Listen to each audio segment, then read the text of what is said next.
Hello. This is the first of a series of Meet the Author that will include interviewing and talking with authors in the local and regional areas. My name is Dory Knopf, and I'm the Marshfield Public Library Program Manager. And we are very happy to be here today with the author Lisa Boero. And Lisa is also in another area completely unrelated to authorship, but I believe it enhances your subject. Lisa is by day a lawyer within the Security Health Plan in Marshfield, Wisconsin, and in the evenings, weekends, and other moments, an author. So we are very excited to have Lisa Boero with us this morning. Here is the book that she has just published. It's her first book called Murderers and Nerdy Girls Work Late. So welcome. Yes, thank you. Very happy to be here. I'm happy to have you. Yeah. So Lisa, tell us a little bit about the title and how the title relates to the story. Okay. This is the first of a series. I'm hoping to get the second book out this winter. So I wanted to create a title that I could then work off of, for the following books. I also wanted to create a title that appropriately identified what the book is like when you open it up. And for me, it's a murder mystery, but it's also a fun, people use the term chick lit, but it's a fun murder mystery that has a bunch of other elements to it. So it's not just about the murder, it's about the character of the detective named Liz Howe and some of the trials and tribulations of her life. The actual title came out of a conversation I had with my mother, who also actually is a novelist. What she has had published is short stories and some educational work, but she's got a couple of novels in the hopper. In any case, she and I were sitting down and we were trying to come up with something that said murder mystery and fun, right? And this eventually is what we came up with, and so I hope it does the job in terms of giving readers an idea that yes, this is a murder mystery, but it's also supposed to be kind of a fun book, something that has a little bit more going for it than just the murder mystery. Wonderful. So a little bit of Sherlock Holmes and then a little comedy. Yeah. I kind of like to think of it as Bridget Jones meets Sherlock Holmes, right? Mm-hmm. So you've got the detective is 26 years old. She's a law student. She's got a lot of issues going on. The most outstanding issue being the fact that she has a condition called face blindness. And face blindness is a neurological condition. And what it means is it's not that people can't see the face or can't, see, that somebody's got eyes, nose, etc. It's that you can't recognize somebody based on their face. So I actually have this condition, so the description of what she does and how the condition affects her is actually accurate because it's based on my own experience.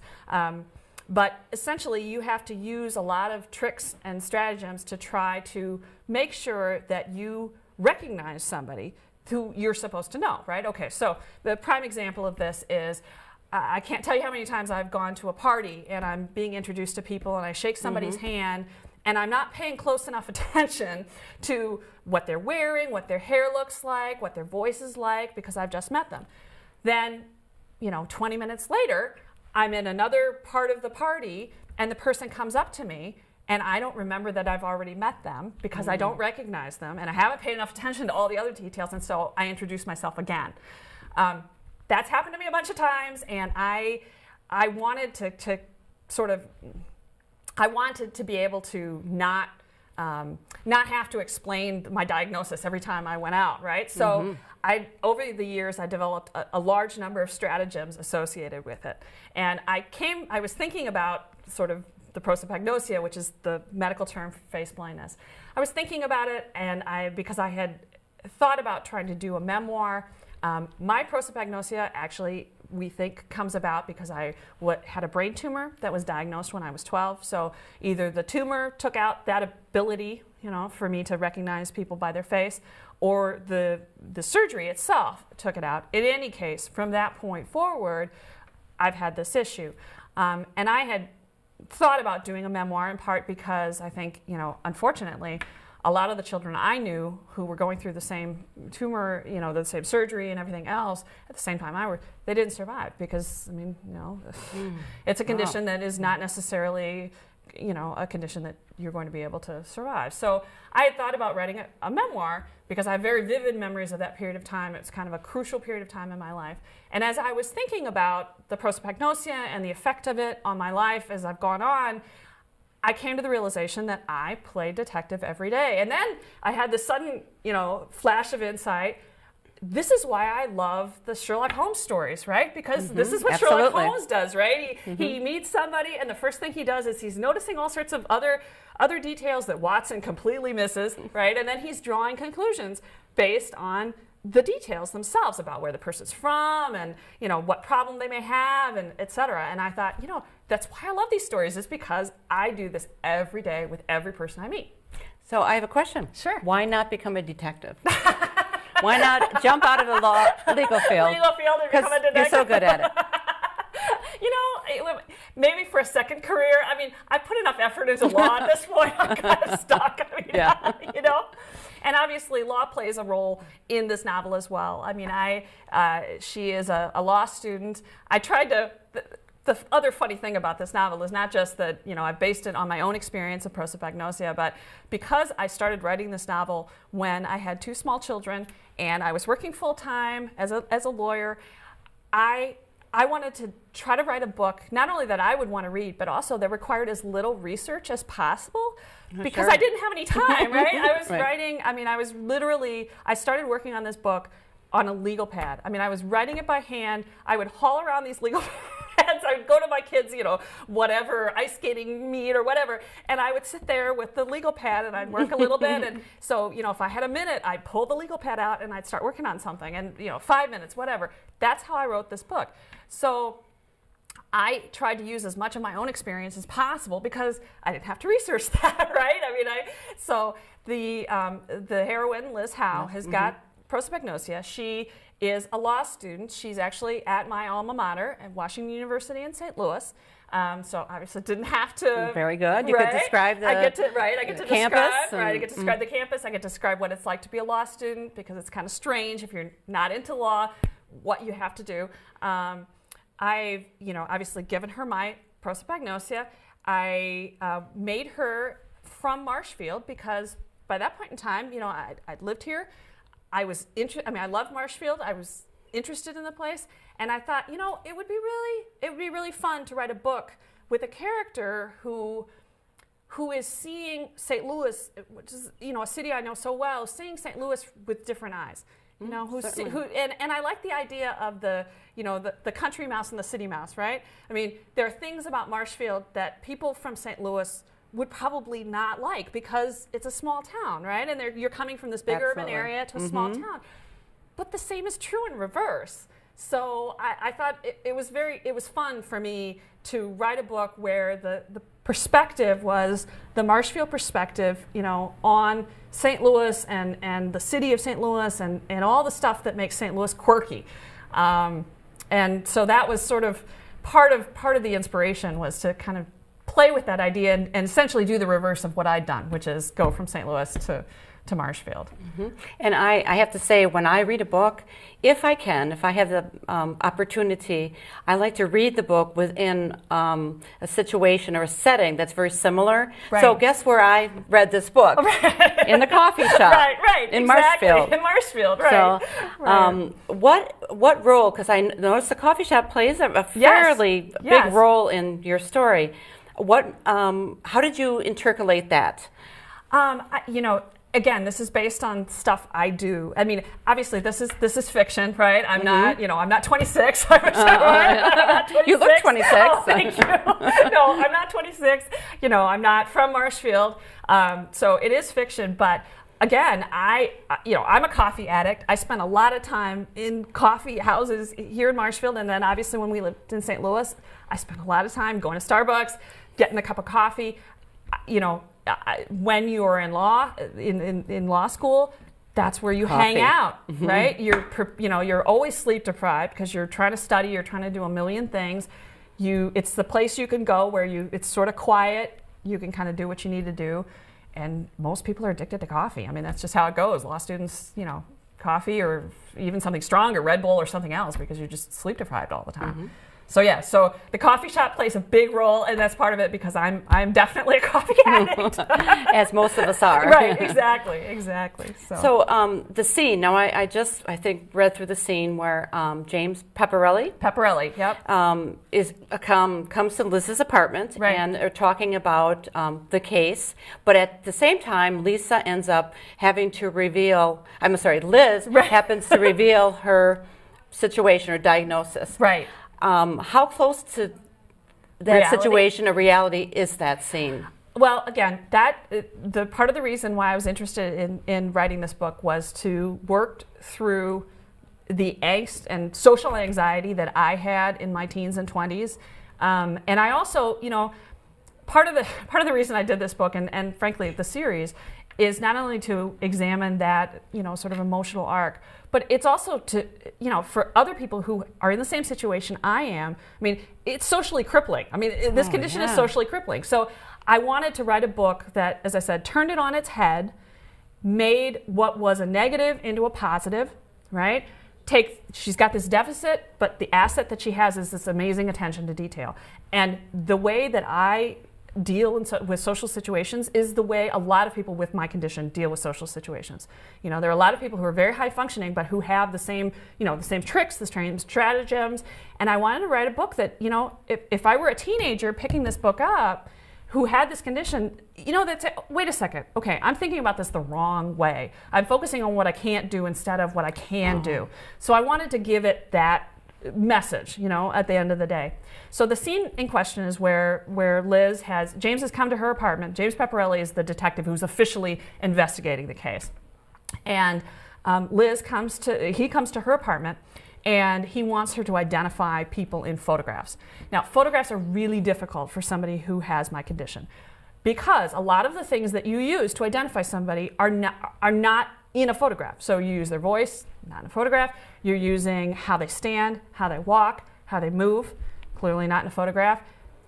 Clothes, where they are in a particular, if they show up in a particular place, context for who they are. All of that is missing when you look at a photograph. So I have a hard time with photographs, and so when he asks her to identify people in photographs, she's completely unable to. And at the same time, she doesn't want to tell him why, right? She just can't identify anybody. She just doesn't want to tell him why. So there is a moment where she has to confess that this is what she has. Kind of a coming out. Kind of right? a coming out. Yeah. And I wanted to give it the emotional oomph that it has, because there's real anxiety associated with this. There's real angst associated with this. This is a condition that produces social anxiety. So, it's not like it's going to be easy for her to admit this is why she can't do what he's asking her to do. And of course, by this point, she's kind of fallen for him, and so she doesn't really want to admit that there's something weird about her. Absolutely. Right? Yeah. She wants to seem normal, right? And there's that romantic slip there. Yeah. Which is why, that's the Bridget Jones part, right? Yes, absolutely. Right. So, there's a romantic tension there with him and with the other guys that she meets. But as the book goes on, you can tell, part of her issue is she doesn't want anyone to get close to her. Why? Because she doesn't want to have to admit that, in her mind, she thinks of herself as a freak, So she doesn't want to have to admit that to somebody. And you know what? You get to some point, somebody's going to notice something, So you gotta step up and do it. Do you think that with this condition might become prevalent enough, and I'll ask you that in a moment, how prevalent it is in the population, but is it something that, the hearing impaired, the visually impaired and so forth have gone through, where there's a time where they didn't want to be specially treated, but yet accepted? Right. What do you think of that? I think, yes, I actually do think that it's one of those things where first it's knowledge, right? There are a couple of books that are currently out that are nonfiction books that deal with this condition. Oliver Sacks, who's the neurologist who writes about neurological issues, apparently has this condition. He put out a book called Face Blind, I want to say maybe 2 years ago. And so I think there is a growing awareness. I have heard, I don't know if it's actually true, that Brad Pitt has admitted that he has this condition. So everything I've read have indicated that there's about maybe 2% of the population that has it. I don't know if that percentage takes into account people who are on the autism, Asperger autism spectrum, because I've been told that this is a component, or can be a component of that. So you may have other issues that are, put you on the spectrum for some reason, but this is a piece of that. So I'm assuming, I don't know, but I'm assuming that the 2% includes that group as well. So I think it will, as more people hear about it and come to understand that this is, it's not something you can fix. It is what it is, and you just kind of have to deal with it, right? So I'm hoping that we get to a point where, the anxiety that I had, and the lengths that I went to try to fake it, that other people will be able to be more open about it. Mm-hmm. And as I said, part of the reason why I did this book, and obviously the books in the series, are to kind of explore that idea of taking the negative and turning it into a positive, and seeing things, from a different perspective. Because obviously James, he looks at her and sees the amazing ability to, focus on detail and to draw conclusions, and he thinks, wow, he thinks this is great. Mm-hmm. And he's awed by it. And she's thinking, oh my God, this is just because I'm trying to seem normal, So in a way, is the first of the series kind of her coming out? Yeah. And then throughout the next series, being able to use that gift? Yeah, I think so. And the second book deals with so one thing is to tell somebody you may have a romantic relationship with about these issues. And ironically, this is the funny thing about this. It hit the plot hits close to home for me because the person who diagnosed me was actually my husband. Oh, I was wondering. No. So when I met my husband, he was doing a PhD in neuroscience. He had done his medical training in neurology in Peru, and then he'd come to the United States to do a PhD. And so when I met him, he was doing the PhD in neuroscience, and he was the first person, and I say this including my family because I didn't really talk about it with anybody. He was the first person I actually said, I've got this thing, I don't know what it is, but I'm having real trouble recognizing people just because I can't recognize their face. And these are people I should know, and I don't, and what's going on? And he was like, oh, I know what you have. And he said, oh, it's prosopagnosia. It was like that. And I remember looking at him going, okay, this is a real condition. I'm not just making this up, I'm not just crazy. I'm not just crazy. I'm not just an idiot. This is a real condition. And he was like, oh yeah, this is a real condition. And and the funny thing too is neurologists are fascinated by these kind of conditions, because it tells you something about how the brain functions. And I had told him about, the tumor, and he knew, because he's a neurologist, he knew roughly where it was, and what had been impacted. And so he immediately had this diagnosis of, okay, well, I know it's prosopagnosia. I'm pretty sure it's related to the tumor because of this, and this, because of the location of the tumor, and some of the other symptoms I'd had, and it was like that. It baffled other neurologists. I hadn't talked to other neurologists. That's the thing. I hadn't talked to any doctor. So this is the trajectory, right? So I live in Lancaster, Pennsylvania, and I'm in school, and I start to have these seizures. My parents, I don't tell my parents about them for a good year, maybe a year and a half. I don't tell any about them. And the seizures I had were those kind of seizures where you go out of focus, right? So I'd be sitting there, I'd be working on a test, and then I'd look up and 10 minutes would have passed, and I would have had no clue, what had happened. So this goes on while I'm in 6th grade. I finally get towards the end of the year, and I have a seizure in front of both of my parents. Now, mind you, my father was actually working in neuroscience at that point in time. He was working at the Hershey Medical Center, which is Penn State's medical school. And he's a PhD in chemistry, but he slowly kind of worked his way into neuroimaging. And so, he knows all the neurologists there. He knows all the neurosurgeons. I have this seizure in front of him. My mom is the one who said, oh my God, there's something wrong, right? There's something really wrong. And my dad's like, oh no, I think she's fine. But my mom insisted, and so they took me in. And of course, they do an MRI, and this is one of the really early MRIs, because this was before functional MRIs. Right? This is 1985. Okay, so this tells you how old I am. But this is, I'm not 26, in other words. Oh, I thought maybe 27. Yeah, I'm going to hold on that one. No, but, so 1985, it's one of the early MRIs. I remember, I have this scan. I come out, I'm kind of traumatized by the whole thing. and I walk into the room where they've got the scans up on the machine, and I mean, I can see it. There's this white dot, right there. Right there. And I can see it. The other techs can see it. My dad can see it. Everybody can see it. And it's kind of like, ooh, this should not be here. This should not be here, right?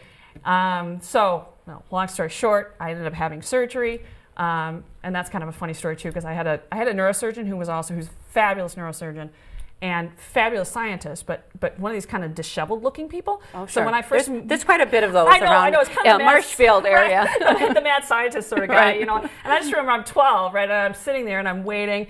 And I'm thinking, okay, this is the guy who's going to be operating on my brain. And he comes in and he's got this lab coat that's hanging open. It's got spots everywhere from stains from lab stuff that he's done. And it's got this pocket that, like the stitching had come out on one side on the pocket. And so it's hanging off the lab coat, this pocket. And I'm looking at him thinking, this is not good. This is really not good. But the caveat is that not everyone would notice that. Exactly. I mean, obviously this was the attention. I focused on the lab coat because obviously I wasn't, paying attention to that. He had glasses too. I remember that, and they were kind of broken a little bit. But anyway, so I have this surgery, and it was traumatic enough. I mean, you're so this is 6th grade go into 7th grade. I had the surgery. I had the radiation therapy. I had my hair fall out. I had to wear a wig. I had all this stuff happen. And it's middle school's kind of a delicate period of time. Kids are not necessarily the nicest to you anyway. And this didn't help at all. So, I essentially, once all that had passed and I'd, gotten better and my hair grew back in and all this other stuff, I did not want to have anything to do with it. You know what I mean? I wanted to be as normal as is humanly possible. And then we moved to St. Louis between my freshman and sophomore year of high school. So now I was moving to a place where nobody knew me, nobody knew anything about my diagnosis, nobody knew anything. I wanted to be as normal as is humanly possible. So, my goal was to not tell anybody anything, to just... But at the same time, was that frightening for you? Yeah. Because they were also strangers to you. Right, exactly. And I went from a high school that was 600 students to a high school that was closer to 2,000.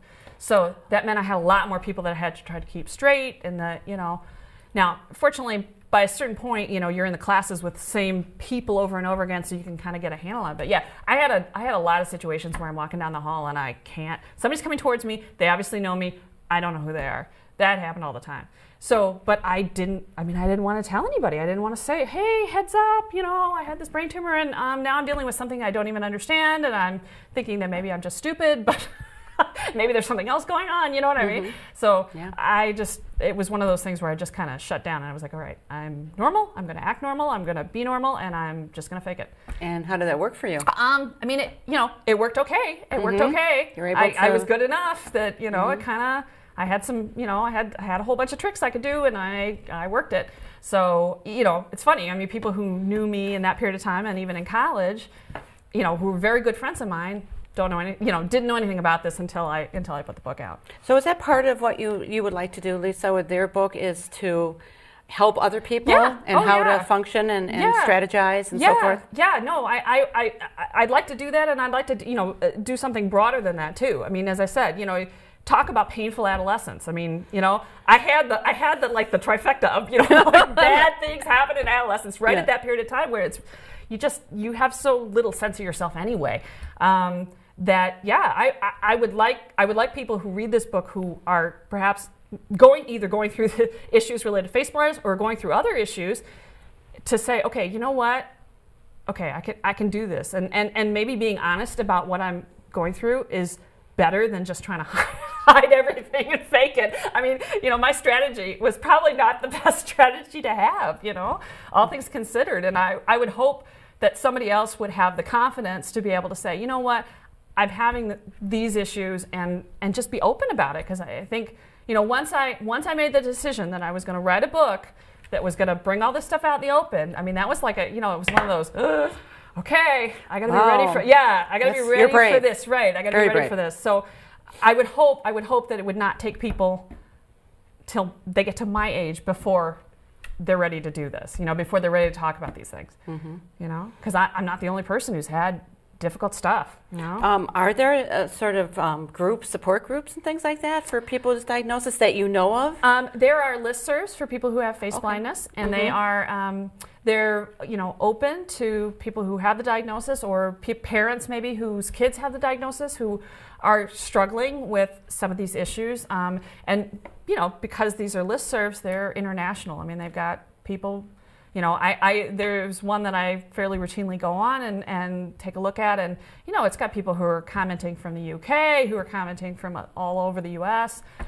Because it's a small enough group, it's like anybody's welcome, right? Wonderful. If you're dealing with these issues. So I would encourage anybody who either has face blindness or has something else that is long to search this out. Obviously, in 1985.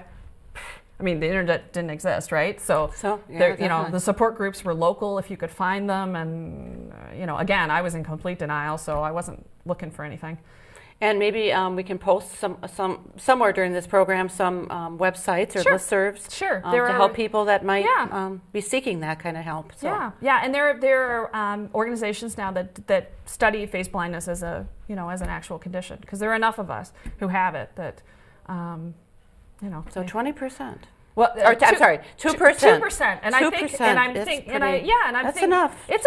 It's enough. And as I said, I've read that it may be a component on the Asperger autism spectrum, and I think it's one of those things where I think to myself, all right, if just dealing with this alone produces social anxiety. So I mean. No wonder. I mean, no wonder kids are having problems. I mean, if they just having this is enough to make you not really want to, put yourself out there in social situations all the time. So could that be somewhat contributory to you studying law? Maybe. Just having something to focus on, something that is immersing you into. Well, details and I mean, this is the thing. Was the joke that people who don't do math go into law school, right? So, I mean, I've always been somebody who's very verbal, who's very, a big reader. I was very interested in languages. I was a history and Spanish major in college, so I did a lot. I mean, I did a ton of reading for history, and then obviously with Spanish, once I learned it well enough, I did a lot of history and literature there. So. Law lent itself to that kind of contemplative, research and writing and all of that stuff. I guess what I wasn't expecting with law school, which turned out to be true, was that law school also draws a lot of real type A personalities. I mean, it draws people who are perhaps a little bit more contemplative and who have that kind of verbal acumen, but it also draws people who grandstand, you know what I mean? Who are out there, orators. Exactly. So you put a bunch of people together. That's kind of a strange experience. So I talk about that a little bit in the book about, and obviously I'm using my own experience. I want to give readers an idea of what law school's really like, because I think you see it on television. It looks all glamorous. It looks all exciting. It's not that at all. You spend a lot of time reading. You spend a lot of time in the library. You spend a lot of time sitting in front of your computer working on outlines. You have all these classes that you have to get together with other people to figure out what to study because of the Socratic method, where they ask you questions as opposed to you don't know what you're supposed to be studying. You just do one case and then another case and another case, and then you're supposed to figure out what connects all this stuff. And isn't that interesting? Because doesn't that parallel this diagnosis where there's pieces of the puzzle are there. This is, and I'm referring to what I've read in the book thus far, but they don't come together. Right. But yet in law school, that's exactly what you need to become expert in. Right. And so there is a reason why I did well in law school, was because I have the kind of mind that draws parallels, puts things together, takes disparate pieces and puts them together and comes up with something. It's one of those things where you just, in hindsight, you kind of see where, at the time it seems completely random, and then in hindsight you see, okay, this led to this, and this led to this, and this led to this, and I think some of the day-to-day detective work that I did prepared me in a weird way for the kind of detail assembly of ideas and organization that law school requires, because it requires you to take a bunch of disparate things and put them together in an outline and then come up with some reason why they're all, create order out of the chaos sort of thing. Mm-hmm. The other thing about law school too was I spent my junior year abroad in Salamanca, Spain. And because I was interested in languages, and I was particularly interested in Spanish. And that was probably one of the most difficult things I've ever done, not just because of the prosopagnosia, but just because of the language itself, and trying to make sure that I did everything that I needed to do, and at the same time was paying enough attention to what people were saying to me so that I could then formulate responses appropriately in Spanish. But what it did do is the Spanish education system is set up, the university system is set up so that you do all of your coursework and you take one exam at the end of the year, and that's it. Your grade is based on that one essay exam. And so Spanish students, they're very funny. They will go to no classes whatsoever, or they will have a group of friends and one person will go to a class and take notes for everybody else, and then they'll photocopy all the notes. But they don't routinely go to class until about May, because the essay exams are in June. In May, they stop hanging out at the coffee shops and bars and whatever. They close themselves off in their apartments and drink a bunch of coffee and cram everything they think they need to know for this final exam, and then they take it in June. I'm not that kind of person. I'm the kind of person. And they probably do well. And they do well. Right. That's how they do it, right? I'm not that kind of person.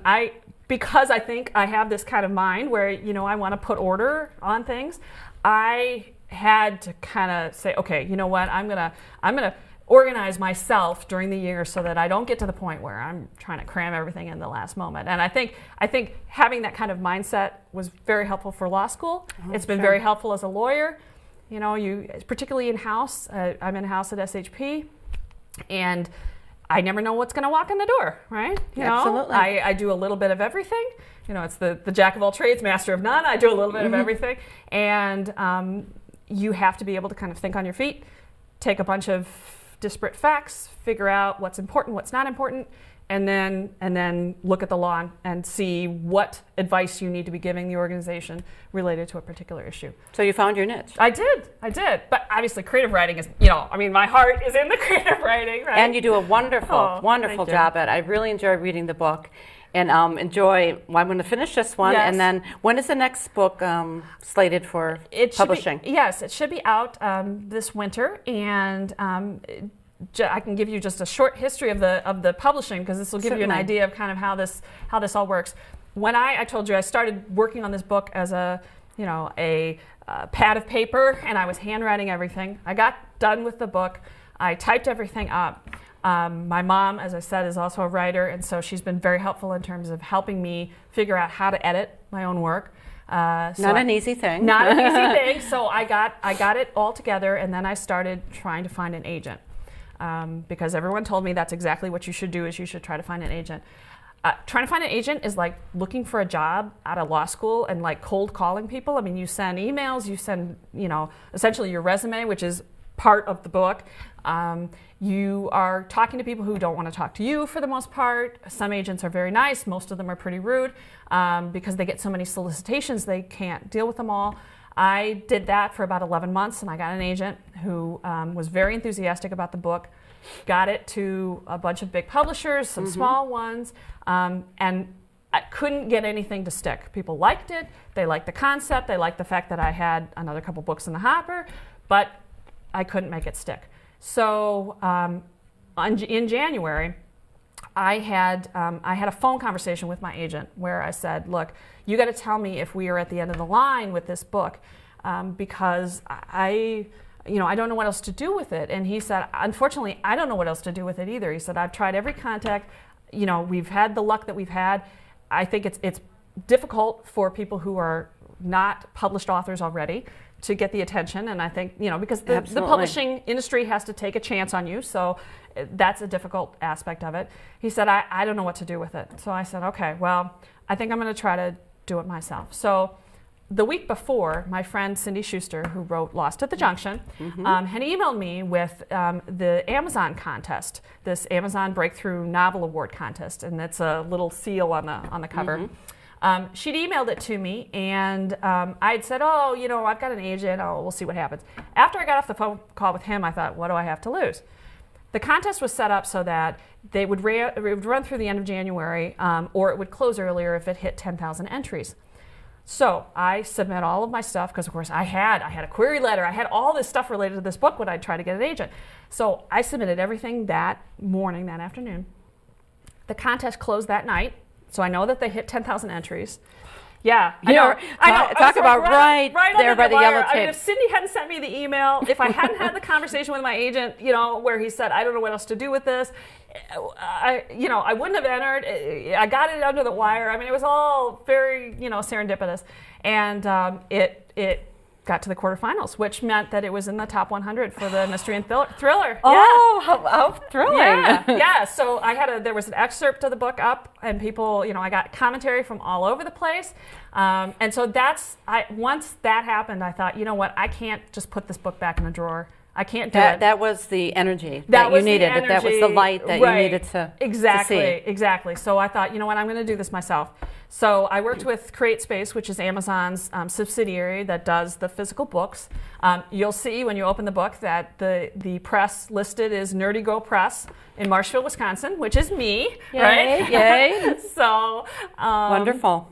And I've been, so far it's been very well received. I've got it's at some local places, so Book World here and in Stevens Point, and then also at the St. Joseph's Hospital gift shop, and online with Amazon, and then as an ebook too. So, but as I said, it was just one of those things where it was like, if this hadn't happened, it wouldn't have happened. So.